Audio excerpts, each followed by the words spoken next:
Happy Aloha Monday. It's Cassie, you can have your treat.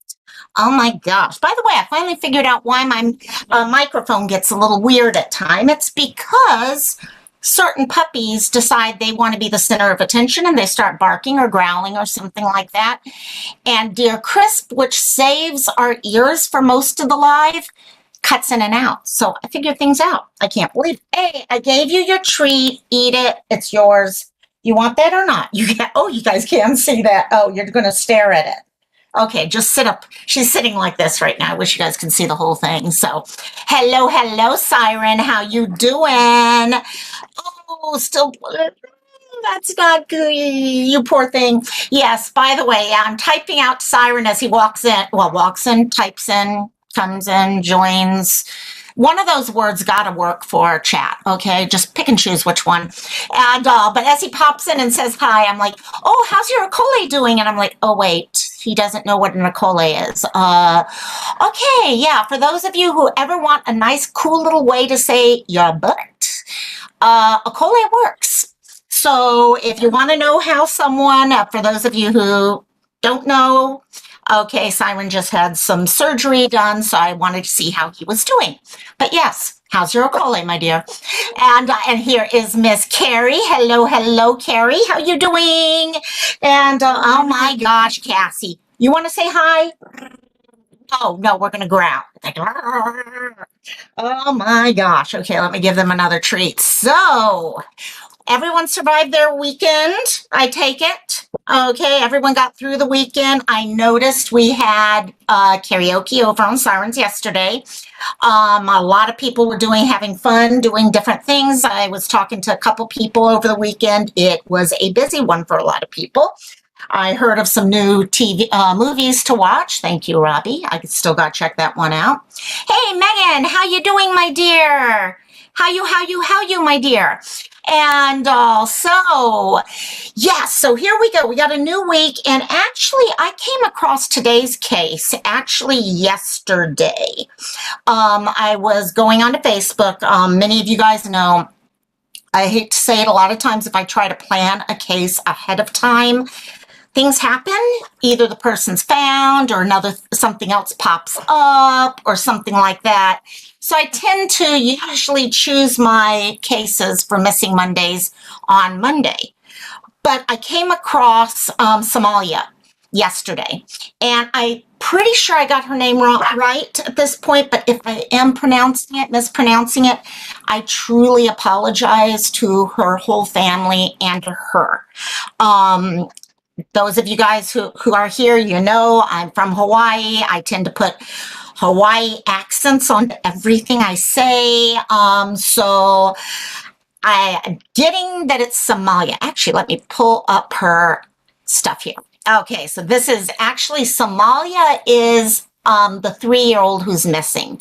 And she is actually with her mom. And I just realized I left my notes in the other room. So I am going to ask you guys to hold for just 5 seconds while I run into the other room and get my notes because I left them on the printer. I will be right back. Yes.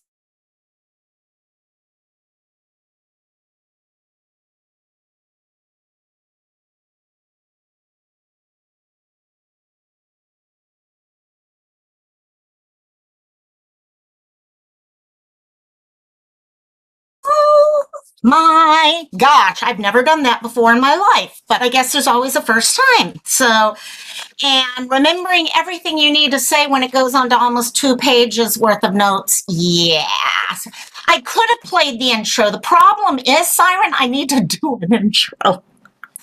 I've actually been talking to someone in this chat that I'm going to be working on one. That way I can add in the pictures and posters of some missing people. Thank those of you who are members of our Ohana here, or members over here and all. But yeah, that would have been smart if I had one. That would have been nice. So, but thank you guys for dealing with that. Sorry, Robbie. I need to talk to you about that too. So it's my fault, actually. I have not talked to, and I could be doing it no matter what. So, but at least I got my notes now, so I don't have to try to remember things with my memory, because you guys know what my memory can be like. So What, Cassie? What is it? You are just Miss Needy today. You want to sit right here with mommy as I do this? Okay. Yeah, that's not going to work. That is so not going to work, but we'll try.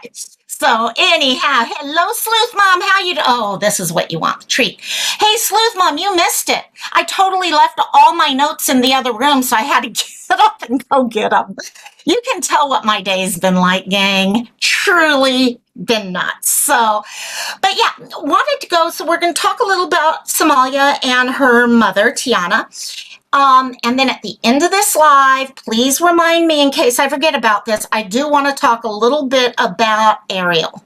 Ariel Sellers has had an update in her case. Those of you who remember last Wednesday, Sleuth Mom actually talked about Ariel and some legislation that has been introduced, or will be introduced. However, there's been another update involving the court system. And I did want to talk to everyone about that because that is a case that is extremely close to my heart right now. And I'm very happy to hear I hate that they've had to take the step that has been taken, but it was the next step to be able to ensure that there can be justice. Okay, and Ariel, what happened to Ariel never happens again, hopefully. And so let's move on to Samalea and Tiana. I mentioned a few minutes ago, this is a case I came across yesterday. These two have been missing for over a month at this point. You're going to notice, sorry, my dear, I don't know if you guys could hear that or not, but I've got something I was going to share with you at one point. So these two went missing, and I'm going to say a couple things here. As we go into this case, this is a case where we are talking about custody. Hey, Mal, how you doing, Miss Mal? Hope you're having a good day. And so, yeah, when we talk about custody cases, it's always rough because there are so many emotions going on with custody cases. And many times there is no clear right or wrong because there's so many other things coming in play in it. But there is one thing that is always right, and that's the safety of the child. The child, whether it's a baby, an infant, a toddler, a teenager, whatever, the safety of that child is paramount. And there is no gray areas when it comes to that. And I'll be honest with you, gang. Okay, we talk about this at times. A lot of times people will hear of a missing person and they have a parent with them and they're like, oh, they're safe because it's their parent. Their parent loves them and their parent does love them, tremendously loves them. They've made decisions that led them to wherever they are now. The problem is when you are out on the run, it's not safe. So many other things can come into play. And that's why I choose to cover many of these cases, because the child involved in this is in danger. Okay, they may not be in danger, okay, on the level a lot of us think about, but they could still, we've seen horrible cases turn out where someone gets in a horrible car accident or things like that while on the run. Okay, then you've got mental health issues, things like that that build up at the same time. So our children deserve to ensure that they're being kept safe no matter what. And so we are going to be talking about this. And this is, like I said, a custody case. Custody cases, even on the run, have inherent dangers that we need to be alert to. So you can see here the picture of this little cutie, and every picture, in fact, I showed my mom last night a video one of the news channels did on her, and my mom was like, oh, she is adorable, and she is like precious. I mean, the videos of her and everything are just beyond, oh gosh, she's so cute, and she looks like she's so happy and things like that, and that's what you love to see. So she is currently with, we suspect, her mother. Her mother is Tiana. And all of this started, like I said, about a month ago. and she is still missing. There have been some changes in the case, and we're going to walk through the case, and you guys know how I feel about this. We keep it to the facts. Okay, exactly, Megan. Custody cases can be extremely dangerous. Extremely dangerous. And we see, oh no, so-and-so would not hurt a child, but we don't forget about the rest of everything that connects. And that's why it's important for us to make sure that the child is safe and at home. And then if anything needs to be solved, get the police involved at that time. And you can deal with whatever needs to happen then. But making sure you're safe is number one. And being on the run is not the safe way of doing it. So, Mom and Dad, okay, Dad is Jalen Davis. Mom is Tiana Hazel, is her nickname. I just came across her nickname of Hazel Daniels. These two have been together. Jalen, who's the dad, his grandmother actually made a comment that Tiana and Jalen's relationship is toxic. They should have never been together. As a couple, they tried and tried to be a family, but it never worked. Sometimes it's best to go your separate ways, and it is, gang. We've all known cases of that, you know, people can be great friends, or even great together on a romantic level as long as they're not living together. But once they live together, it just doesn't work. And also it looks like in this case, they realize, yeah, you know what, they are better separate than they are together. And however, they did have their little girl who was involved in this relationship. She's 3 years old now. She has lived with her dad, Jalen, for the last 2 years. I'm sorry, my mom just called me. And also, guys, no bark. And Jalen has had his little girl living with him for 2 out of the last 3 years. During that time, it looks like there's been a little bit of a, sorry, and one second. Let me just let her know. Hey, Mom, I'm live. Talk to you later. Bye-bye. Okay, sorry. Okay. Hi. The fun of dealing with a mom who forgets what time it is. So anyhow, and they were trying to get custody. They were trying to work out. Jalen had decided to go after custody. However, from the looks of it, there was a lot of, anyone who's ever dealt with a custody, issue, especially when it's going across state lines, there's a lot of different things that become involved at that point. Okay, you have different states, different rules. Okay, you've got to get this here. And that's, I suspect, what was going on in this case. There may have been, hey, Princess Megan. Okay, as we go further into the actual disappearance, you're going to notice we're talking about 2 different states being involved here. We've got North Carolina and we've got, Virginia. And that leads to different issues. So over the time, they were working on custody, and they were getting really close to the end of it.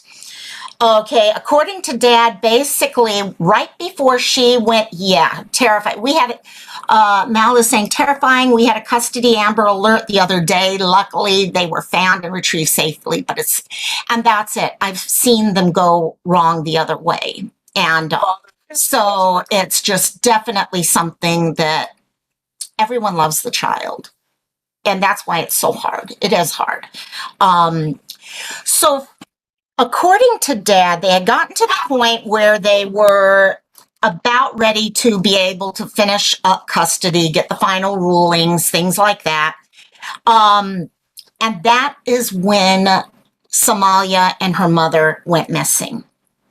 According to Dad, quote, she was supposed to get served. Okay, he actually had gotten everything signed by the judge, that he was being given full custody and all. And she was, quote, she was supposed to get served on that Friday with an affidavit to give me my child and for her to get remanded. But by her leaving before she actually had a chance to go into the courtroom, it pretty much set in motion everything else that happened. And that's a lot of what we're starting to see in this case, because you're going to notice I have the date on the poster of July 14th as to when she went missing. However, she actually went missing on June 19th. Okay, that was the last day Dad saw her. So it can get very confusing because of the different dates. Court was finalized. Okay, final custody all was set on June 19th. From my understanding, Dad was out at work and Mom had said, okay, they had the relationship, okay, they were all kind of co-parenting, it sounded like, or something fairly close to that. And hey, Margie, hey, Jetsmot, love you, my dear. Yep, you made it. So she asked him, hey, I want to take Samalea to go get some ice cream while you're out at work today. And he said, okay, fine, go for it. He went to work, he came back, and no one was at home. That's something we hear. I'm going to real quickly bring up a video because this is one of what was seen is, and I'm just going to play this. So he went to his ring system. Okay, he started trying to figure out what was going on because I suspect very quickly he realized there was items missing. Okay, because what had happened is Tiana had packed her car while he was gone to work. And she took, okay, little Samalea and left at that time. So there's actually video here. I'm going to pull this up right here. Oops, 1 second. Let me mute this so I can keep talking. Okay, so this will pull us up some video, actually. So there's Mom right there. There's Tiana. And we've got video coming up here of her leaving. This is his ring video of her going, packing up the car, getting everything together so that she and Samalea could leave. And at that point, they drove to this area that you're seeing on the streets there. Hey, Seal, no worries, my dear. Okay, Stonington Road or Avenue, which is where her grandmother lived. Okay, Tiana's grandmother, Samalea's great-grandma.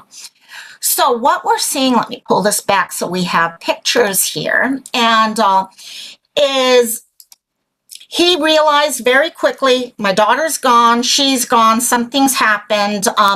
He reported that his daughter had gone missing the next day.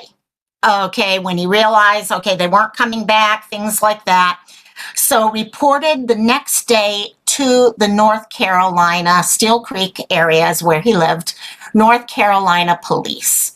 And they started going through, but of course, we've got this really difficult thing because of the custody. He had just been given custody, full custody.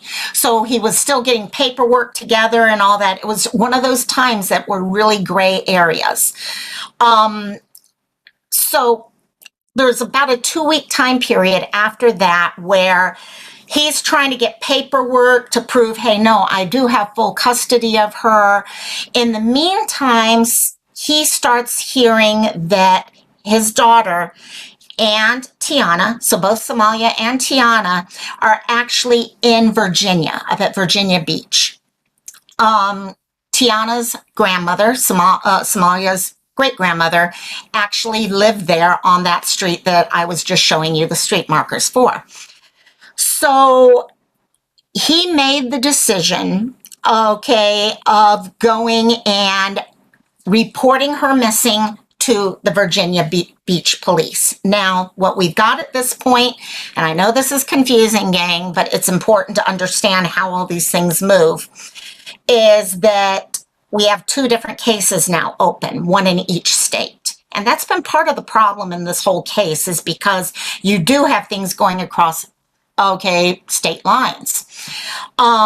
North Carolina very quickly realized that Samalea was no longer in their jurisdiction. Okay, so they made the decision to close their case on July 5th. So now, instead of the 2 cases, we have 1 case and 1 case only. And that is in Virginia Police Department, Virginia Beach area. On July 1st, is when he went and reported her missing in that area. Thank you, Christola, so much for popping in these things. And there is, FYI, she has pulled up a GoFundMe. This is the official GoFundMe for the family. It was set up by, I think it was Jalen's mother, if I recall right, mother or grandmother. And it's to help offset a lot of the costs, because dealing with court systems in 2 different states, police areas taking the time off to go, up to Virginia or things, it's really added up cost-wise for him. So they have put together a GoFundMe to help deal with salary loss that he's had to deal with, as well as legal fees, because he's had to do a lot of trying to make sure he gets, the correct paperwork and all that. So thank you, Christola, for sharing that. So he reports her on July 1st. Now we go from July 1st to July 14th at this point. During those 2 weeks, there is really not much updates that I can find. Very little updates. There's actually not a lot on this case in general.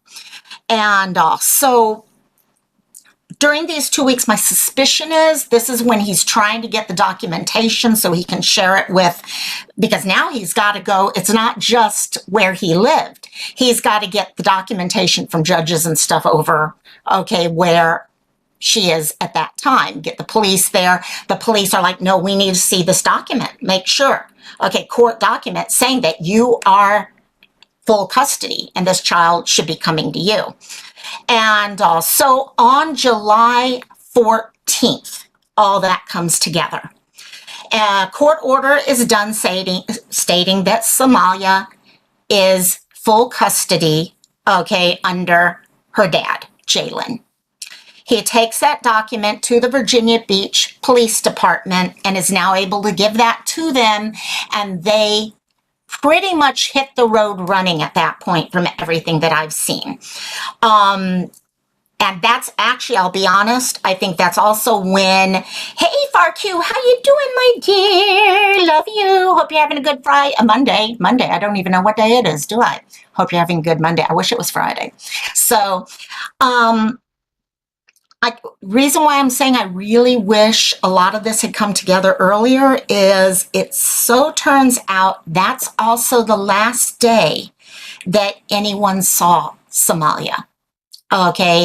She was seen sometime around 9 a.m. on July 14th, the same day that the documentation came to the police department. At that point, she was seen at Monday, exactly, Christola. And she was seen at her great-grandmother's house in Virginia Beach, the one that I was just talking about. So she was definitely there at that time. Police show up to look for her. She's no longer there.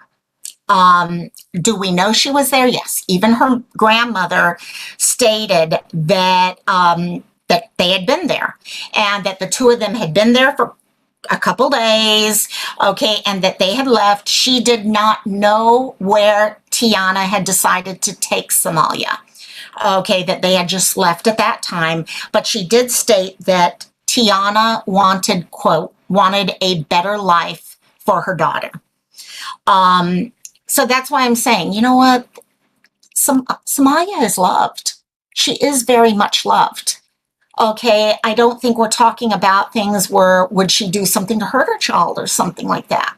But it's the situations that become problematic and what's important for us to recognize. And so at that point, police have shown up at the house. They recognize, hey, she's not here anymore. We don't know where she is. So they then release an endangered persons alert. And if you go anywhere on the internet, you're going to see that date, July 14th, as the day she was missing, because that's the last day she was seen by anyone. The police issued the alert at that time. Little bit of a difference there is at that time, she was missing with a vehicle. Okay, her vehicle, which she had at that time, which was a gray 2011 Ford Escape, and they had Virginia license plates, everything together for it. They had all of that out with the alert. That vehicle was later on found. So if you're going out there doing research of your own, and even the poster that I've done, I have pulled the vehicle off of all of that information. That vehicle was found on July 22nd. It was found abandoned, and it was found in Virginia Beach. So at this point, the police don't have any idea where she is. How is she getting around? Did she get another vehicle? Are they doing bus systems? Are they catching a plane? Who knows? We don't know how they're traveling at this point. We do know it's not the SUV that we all thought of initially. So important for recognizing this. The police have said, though, at the same point that they don't feel like anyone is helping Tiana. That Tiana is on her own at this point. No one's actually helping her or anything like that. Of course, they don't know for sure. No one ever really does know. But the police are saying they do not feel that. I did read in 2 different areas that local media is commenting that there could be criminal charges on the way against mom. I'm not sure if that's related to, okay, I'm suspecting it be related to the disappearance, but I do not know. I know there are some, and I'm not going to pull a lot of it in. There are some history. Okay, whoopsie, sorry guys. And, but at this point, they're just trying to get her home. Okay, hopefully she will decide to bring Samalea home before police get to that step. Couple other things that are going with that is that no one knows where they are. Again, Virginia Beach is where they were, where the car was found, all that. That's where she knows most of the area. So they could very, very well be in Virginia Beach still. However, I have heard some additional information that they could be working their way up towards New York City or New York State. So very possible about that. Hey, hey, hey, LG. Love you, my dear. I hope you guys are having fun. Hope you're having fun, my dear. So we don't know. Could they still be in there? Possibly. Could still be in Virginia Beach. Could be all the way up into New York State. The one thing that I'm seeing from that information is we're talking the East Coast that they're staying within. So hopefully, if we really make sure we're covering that area of the country. Hey guys, and also hopefully we can share the information out in those directions. Okay, making sure Instagram, hashtagging areas and there we go. And our mom just got home. And also we can cover things out that way. Now, the other problem is there's been a little bit of discussion due to the alert that was put out. We all know this here. Okay, there's various types of alerts that are put out when someone goes missing. Okay, you can have an Amber Alert. That is usually the only alert most people know about. There's Amber Alerts. But there's also the Endangered Person Alert. And a lot of times this is used, okay, if there is true concerns for someone being in danger. Okay, there could be trafficking involved. Someone could have health issues going on, so they're in danger because of that. A lot of different reasons.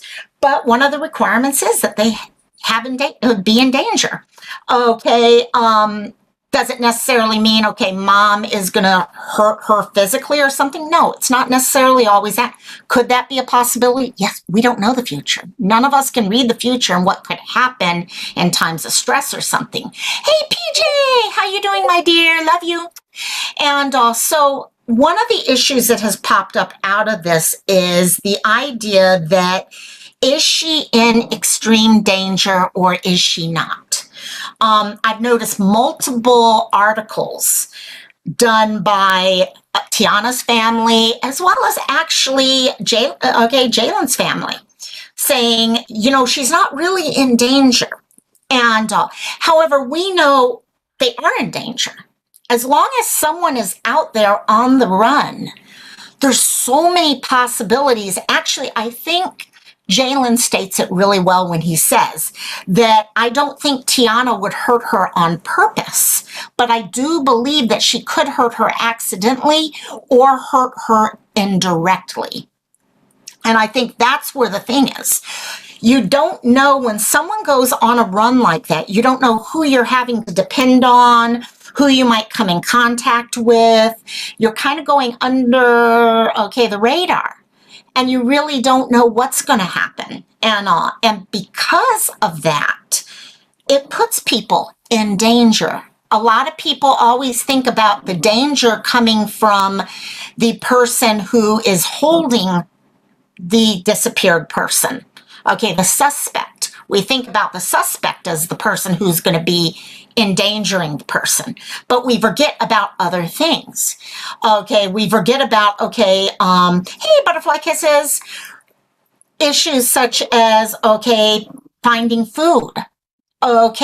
Getting from place to place. Are you only traveling at night? The mental health side. So many other things that are just as important when it comes to danger. So there's also the final bit of, a lot of people have asked, why was there no Amber Alert in this case? And I think it's very heavily probably tied to the fact that this was a custody thing and that danger cited. Yes, they had a vehicle they could look at and things like that. So there were definitely some areas that they could not qualify under the Amber Alert. However, they could qualify her for this type of alert based off of her being in danger. And so by saying that, and that even her dad said, by saying she's in danger, they're able, and we all know these alerts are important. They get someone's face out. They get the story out. Those are important things. Hey, Megan, so yeah, see, Megan, there are so many types of alerts out there, and I didn't even know this coming into when I started covering and trying to be involved in advocacy. There are so many other types of alerts, and even one state versus another. One state may have a silver alert, another may have it called something else. There's also a blue alert. Blue alert usually involves your police, law enforcement, if someone is in danger. I've actually reported on one blue alert probably about 2 years ago, actually. And so it's definitely a lot of different things.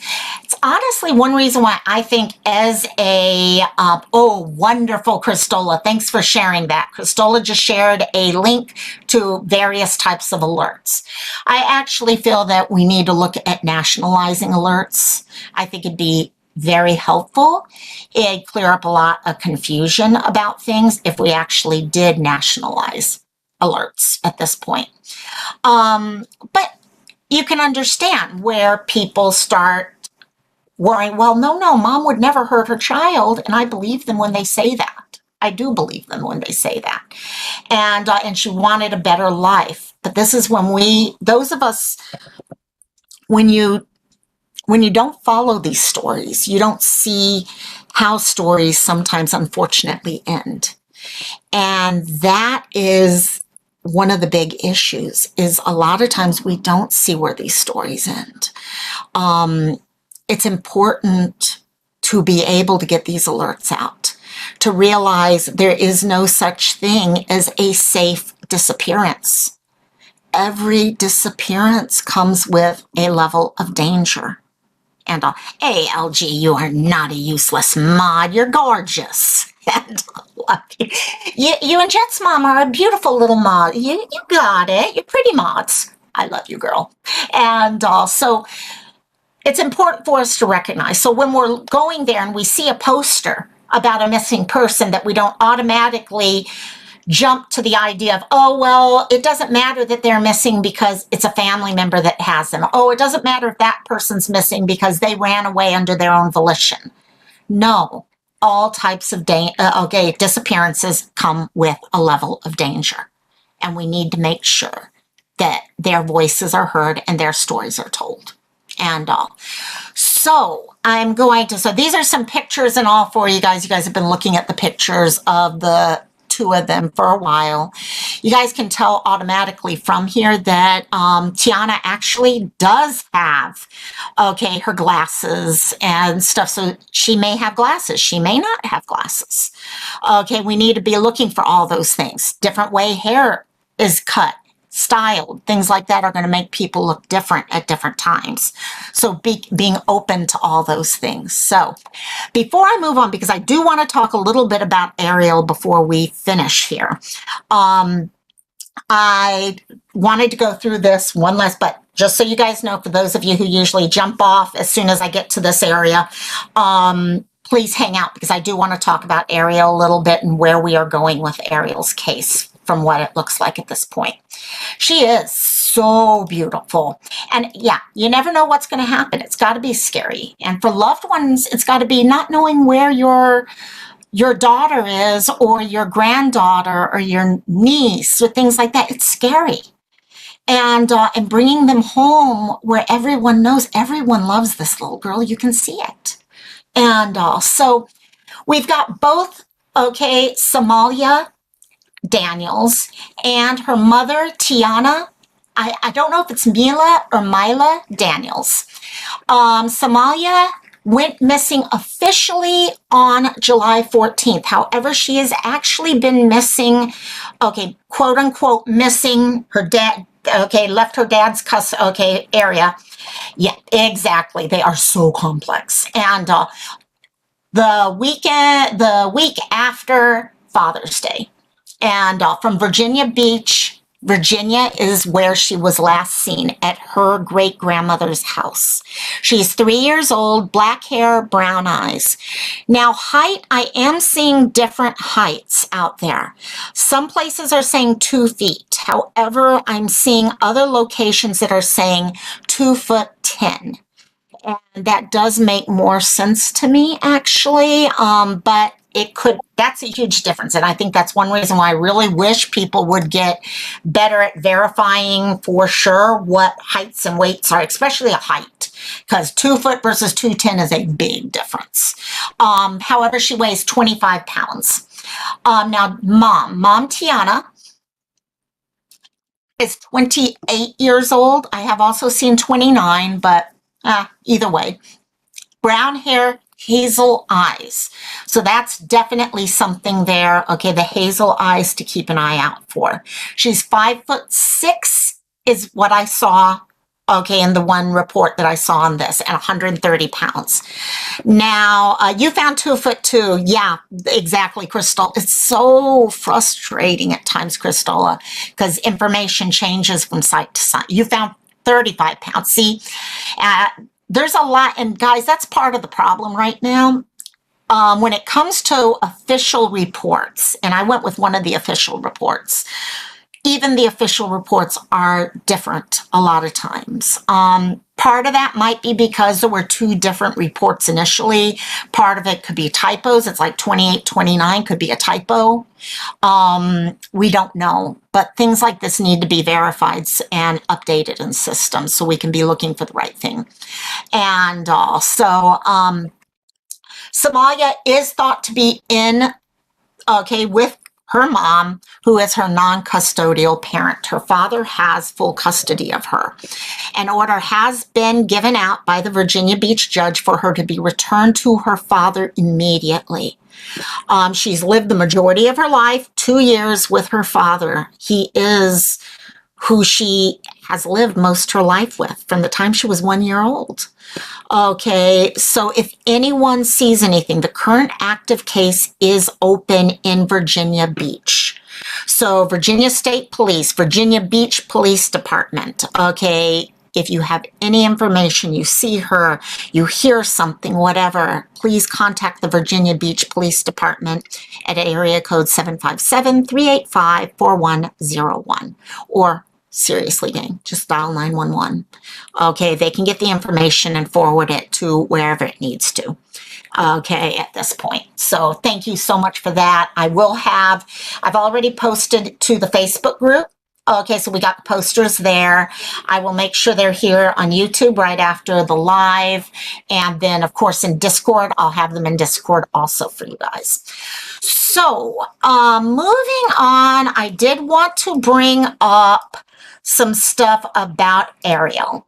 For those of you who are new here, you may or may not remember Ariel. Actually, let me do this real quickly. Put a 1 in chat if you remember us talking about Ariel Sellers, aka Isabella Kalua. Put a 2 if this is new. This is an older case. We are talking about 2021. So I know there's a lot of new people here. She was actually, I think, my second live I ever did for Missing Mondays. So it's been quite a while, and we are hopefully going to start seeing her get the justice that she deserves.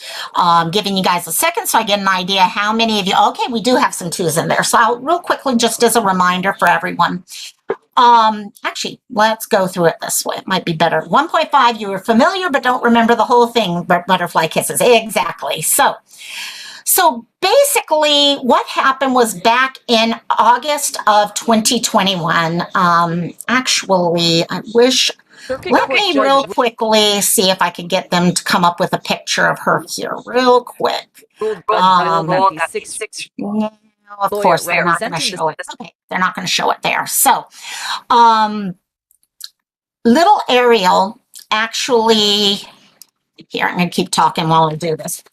Ariel, back in 2021, she actually lived just, gosh, right across the mountain range from me. So maybe about 4 to 6 miles away if you go right across the mountains. And, but she went missing back in 2021 during the summer. She had been fostered, okay, by this couple who later on ended up adopting her and her siblings.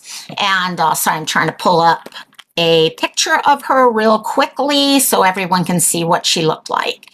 And because she was adorable. Yeah, Megan, it was one of those setups where she was adopted. And unfortunately, once she got adopted, the system stopped following up on her as much. It's like, oh, well, we've been, hey, in the bushes. How you doing, my dear?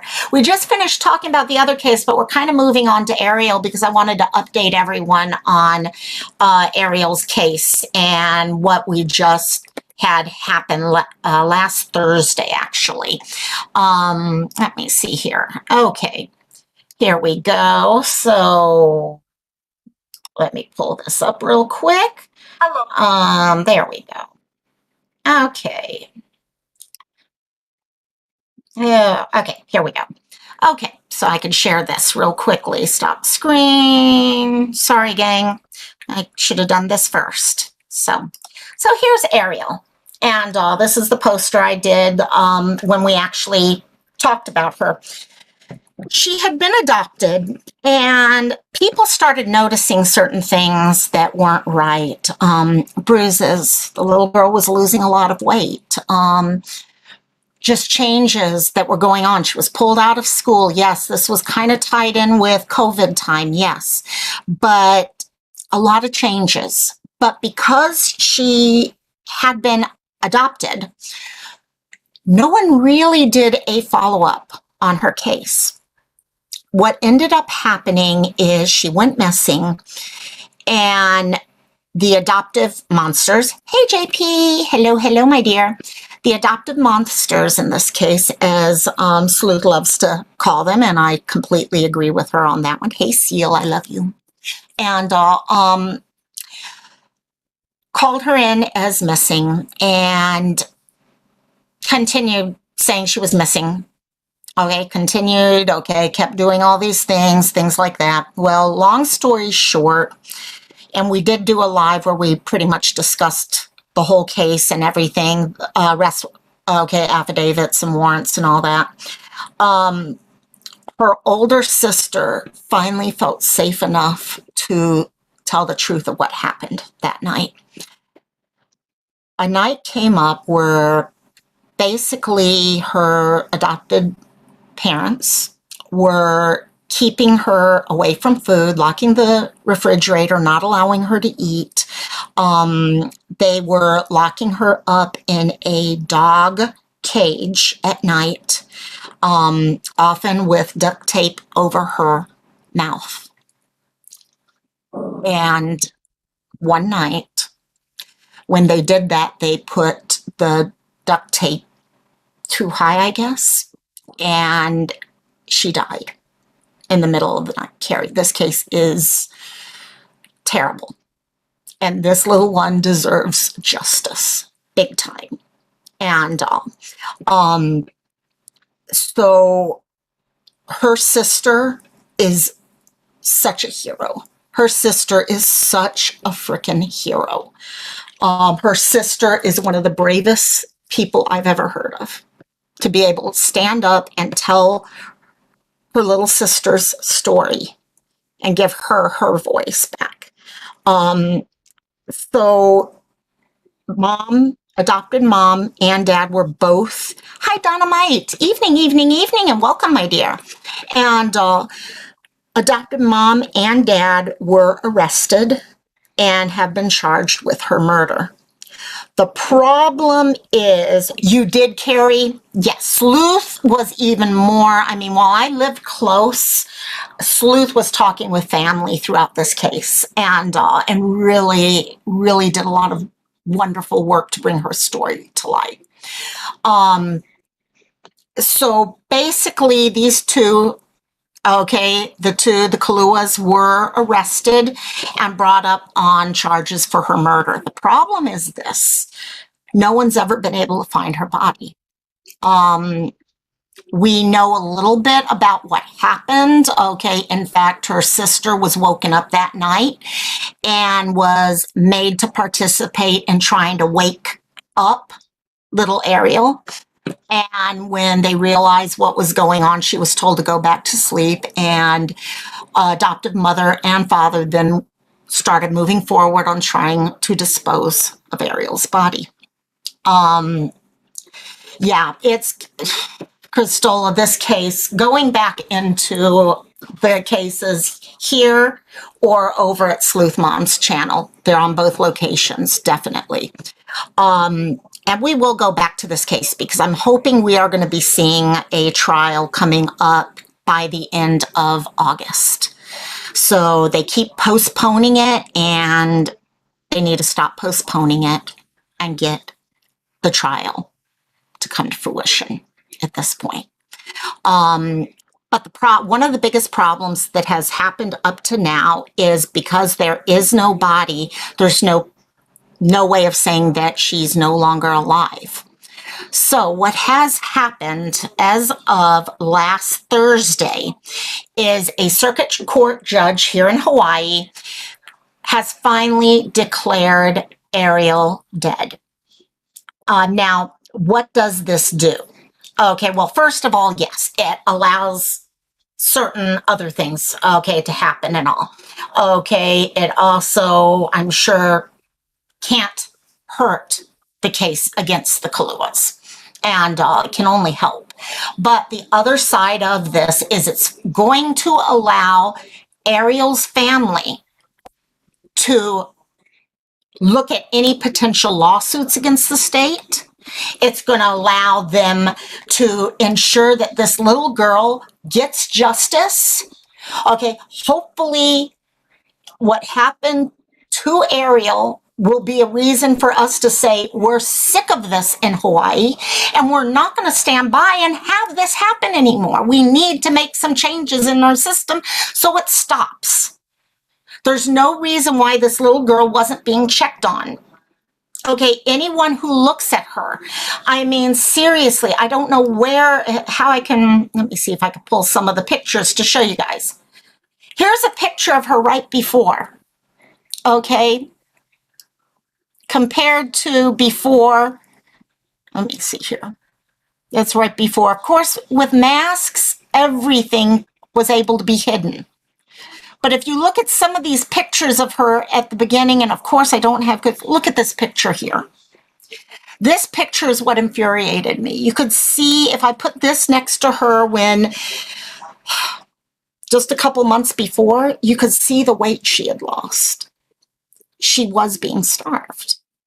Anyone should have been able to see these things. Those of you, okay, remember Gabrielle's case, okay, in California. These are the types of things I'm like, you know what? How many times do we have to hear these stories? And yes, they did. They starved this little one. She was starved. Here, look at that. Look at those cheeks. Look how happy she was there. And then look later. And you can see the difference here. This is the little one I'm going to remember. I love this picture of her. And so the two of them are now, adopted monsters. Both of them are in jail. They should be having a trial date. I think it's August 28th, if I recall correctly. They have had this postponed, I want to say 3 times. I'm not sure if Sleuth fell asleep or not.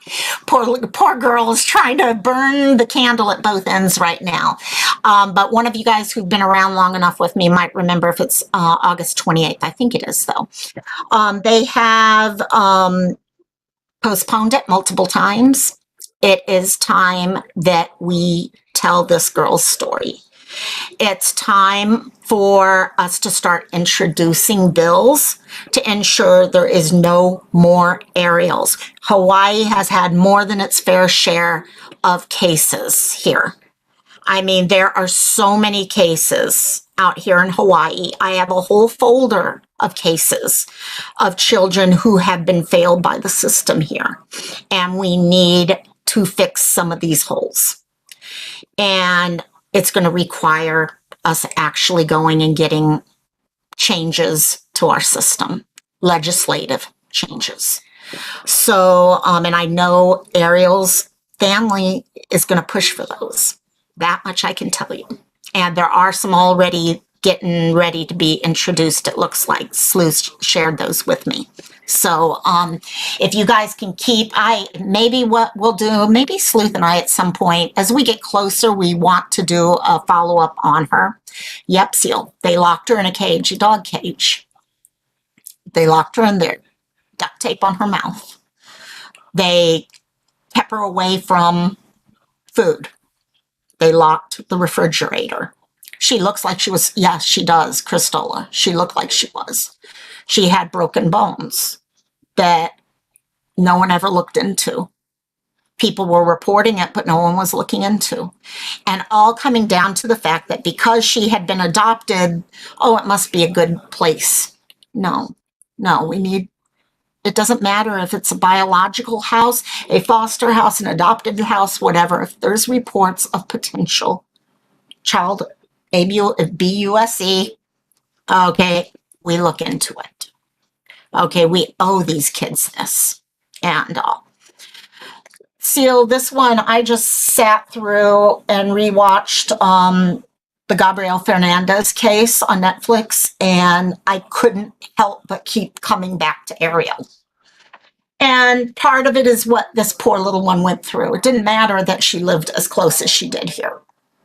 But it made me realize that we could actually be living, each of us right now could be living in our house and within 5 or 10 miles have multiple children who are fighting for their lives. That's what this brought to my attention. We all hear this, oh, not where I live. Okay, yes, I had heard all these other cases, okay, Peter Kemma.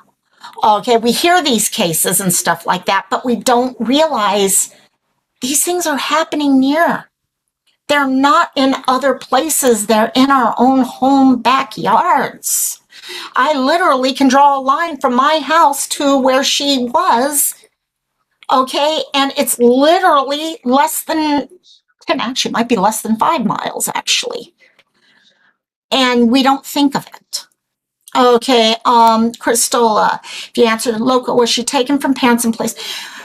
She was taken from her mother and father. However, other family members wanted all the children. Other families where the her parents were fighting, okay, issues involving drugs, things like that, and have tried hard to get back on the right track, things like that. But I know other family members would have been willing to have stepped up and taken these kids. Okay, they've been willing to since. And however, because of various reasons, okay, that did not happen. And which makes it really rough. We need to look into that because family is family. And yeah, the Gabrielle case was really hard to watch. I mean, you know the case, but until you hear. I can tell you guys this. I'm trying to figure out how to do it. Unfortunately, Hawaii, when we do come time for this trial, Hawaii does not do video. Okay, they don't do that here. I'm trying to find out if I can sit in, and depending on whether or not I'm working at the time, because I've told a couple of you guys I may have to start finding an extra source of income coming up soon, because consulting is a little harder to get enough consulting jobs together. And but if that happens, it might be hard to do this, but if it doesn't happen, I'm going to try to go and sit in court.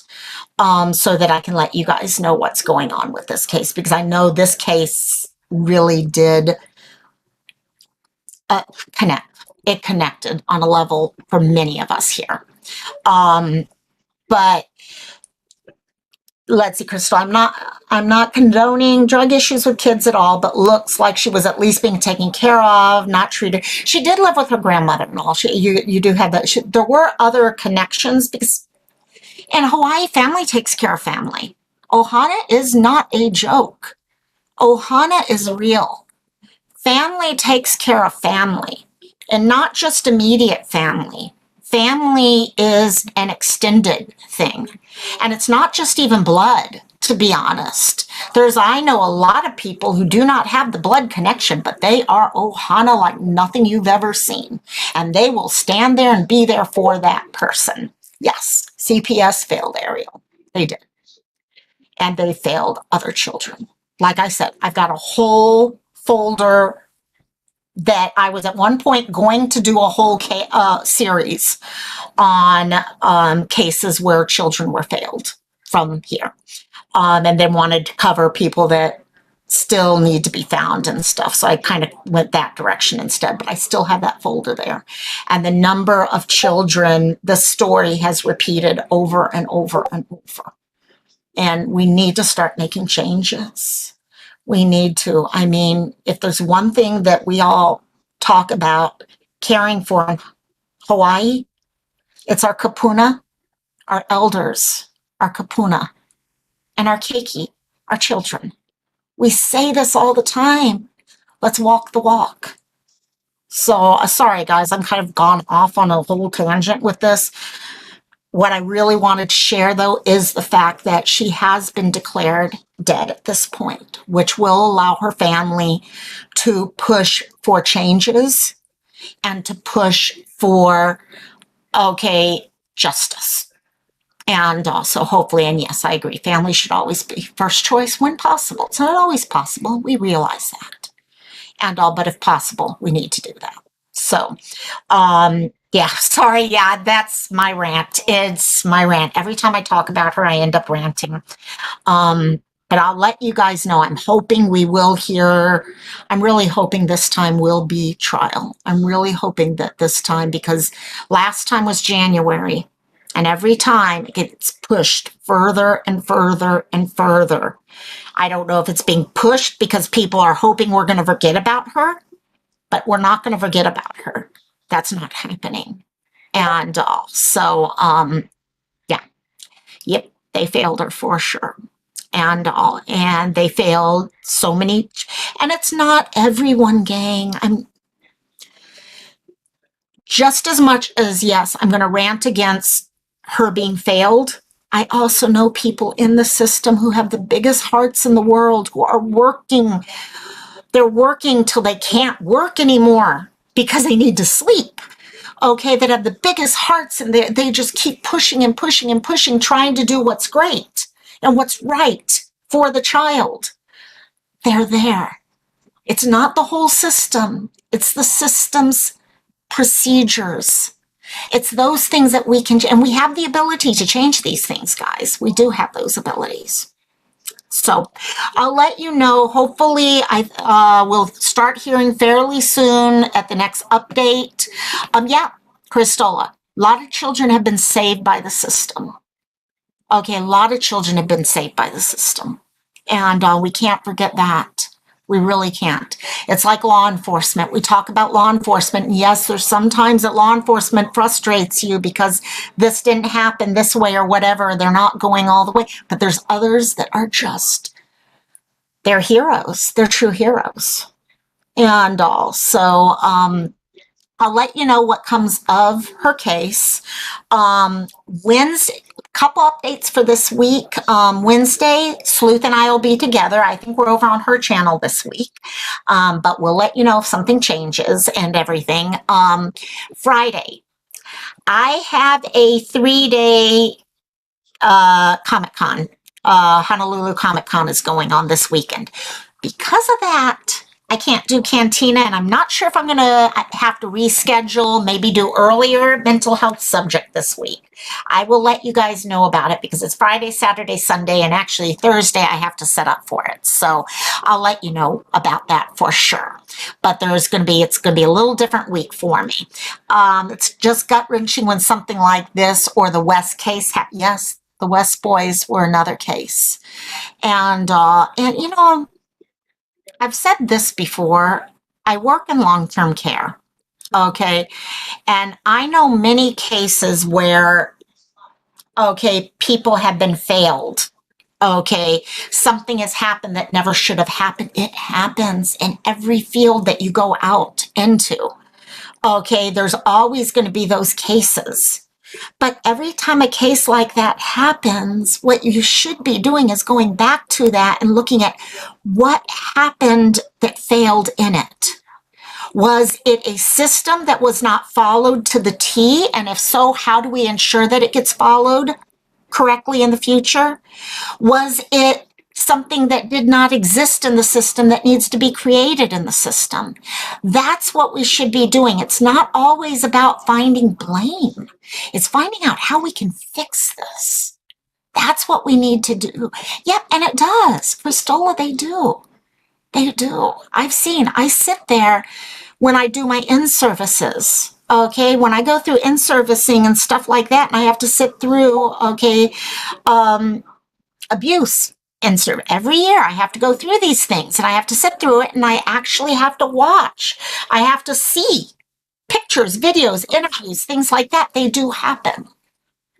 Okay, so what those places should be doing is what happened in that case and how do I fix it for the future? It's not about finding faults. It's about trying to fix it.